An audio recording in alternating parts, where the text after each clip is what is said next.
this is one of the circular buildings without the lengthy latest changes.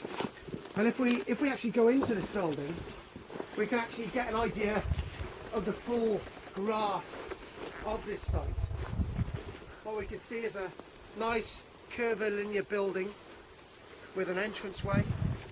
It would have had a thatched roof, reeded roof, and the walls were probably more or less about that height. Obviously there's a lot of material deposited in here, probably a centralised hearth, but again this building is fairly small.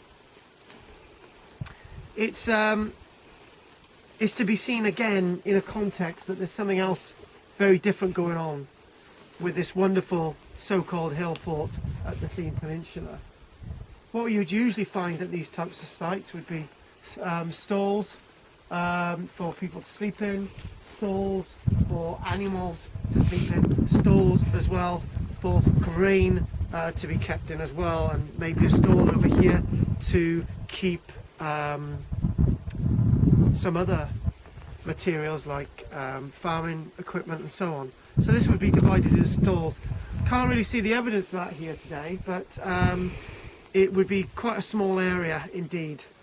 So I wanted to show us this as a closing soundbite, except there's one little final development. So let's go and see it.